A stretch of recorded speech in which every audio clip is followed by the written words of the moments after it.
Latest updates ఎప్పటికప్పుడు పొందడానికి big TV WhatsApp channel follow అవ్వండి. లింక్ డిస్క్రిప్షన్ లో ఉంది. ఆఫ్రికాలోని ఉగాండాలో అసలేం జరుగుతుంది? ఈ ప్రాంతంలో పూటకో వ్యాధి పుట్ట గొడుగుల్లా పుట్టుకొస్తూనే ఉంటాయి. డింగా డింగా ఈ పేరు వినడానికే చాలా వింతగా ఉంటుంది. కానీ ఉగాండాలో ఓ భయంకరమైన వ్యాధి. ఈ వ్యాధి పేరు వింటేనే అక్కడి ప్రజలు వణికిపోతూ ఉంటారు. ఈ వ్యాధి పేరు ఎంత విభిన్నంగా ఉంటుందో దీని లక్షణాలు కూడా అంతే వింతగా ఉంటాయి. డింగా డింగా అంటే ఉగాండా స్థానిక భాషలో కదులుతూ నృత్యం చేయడం అని దీని అర్థం. అయితే డింగా డింగా వైరస్ ఇప్పుడు ప్రపంచాన్ని వణికిస్తున్న వైరస్లలో ఒకటి. ఈ వైరస్ సోకితే బాధితులు వింత చేష్టలతో ప్రవర్తిస్తూ ఉంటారు. నియంత్రణ లేని షేకింగ్తో ఊగిపోతూ ఉంటారు. చూసేవారికి డాన్స్ చేస్తున్నట్లు కనిపిస్తారు. ఉన్నట్టుండి పడిపోతారు, నడవలేరు. ఈ వింత రోగం ప్రస్తుతం ఉగాండా దేశంలో ప్రజలను పట్టి పీడిస్తోంది. ఇది గనక వ్యాప్తి చెందితే ప్రపంచమంతా డాన్స్ చేయాల్సిందే. ఇప్పటికే ప్రపంచవ్యాప్తంగా అనేక వ్యాధులు పెరిగిపోతూనే ఉన్నాయి. రోజుకో కొత్త పేరుతో వింత వింత వ్యాధులు మానవ జాతిని వెంటాడి వేధిస్తూనే ఉన్నాయి.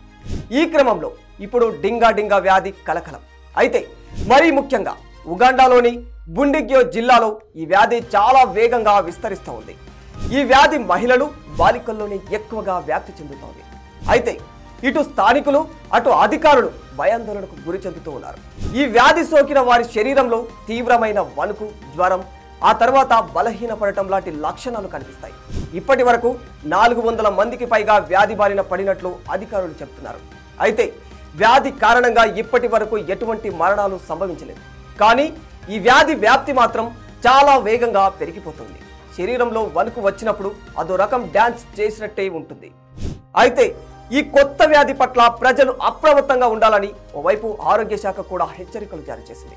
జ్వరం, తలనొప్పి, దగ్గు, ముక్కు కారడం, శరీర నొప్పి, పక్షవాతం భావన, విపరీతమైన బలహీనత లాంటి లక్షణాలు ఎవరిలో కనిపించినా వెంటనే వైద్యులను సంప్రదించాలి. లేదంటే ప్రాణాలకే ప్రమాదం. ఇదిలా ఉండగా మరికొంతమంది ఆరోగ్య నిపుణులు ఈ వైరస్ ను 1518లో ఫ్రాన్స్ లో వచ్చిన డాన్సింగ్ ప్లేగ్ వ్యాధితో పోలుస్తూ ఉన్నారు. ఫ్రాన్స్ లో ఈ వ్యాధి ప్రబలిన సమయంలో కూడా బాధితులు నియంత్రణ లేకుండా రోజుల తరబడి అలా ఊగిపోతూనే ఉండేవారట. అప్పట్లో ఇది చాలా మరణాలకు దారితీసింది. ఖచ్చితమైన కారణం లేనప్పటికీ డింగా డింగా వ్యాధి కారణంగా శరీరంలో అనియంత్రిత వణుకు మొదలవుతుంది. దీనివల్ల వ్యాధి బారిన పడిన వ్యక్తి నడవడానికి కూడా ఇబ్బంది పడతాడు. బలహీనపరిచే లక్షణాల కారణంగా ఇది ఇతర వ్యాధులకు కూడా దారితీసే ప్రమాదం ఉందంటున్నారు నిపుణులు. ఇక 2023 ప్రారంభంలో మొదటిసారిగా ఈ వ్యాధిని గుర్తించారని పరిశోధకులు చెబుతున్నారు. ప్రస్తుతం ఈ వ్యాధి కేవలం ఆరంభ దశలోనే ఉంది. అందుకే దీని గురించి ఇంకా చాలా విషయాలు తెలియాల్సి ఉంది.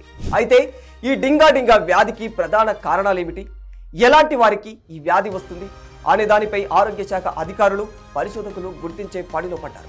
ప్రస్తుతానికి ఈ వ్యాధికి యాంటీబయాటిక్స్ పనిచేస్తున్నాయని, సక్సెస్ రేట్ కూడా ఎక్కువగానే ఉందని అక్కడి వైద్య అధికారులు చెబుతున్నారు. For more videos like this, subscribe Big TV channel.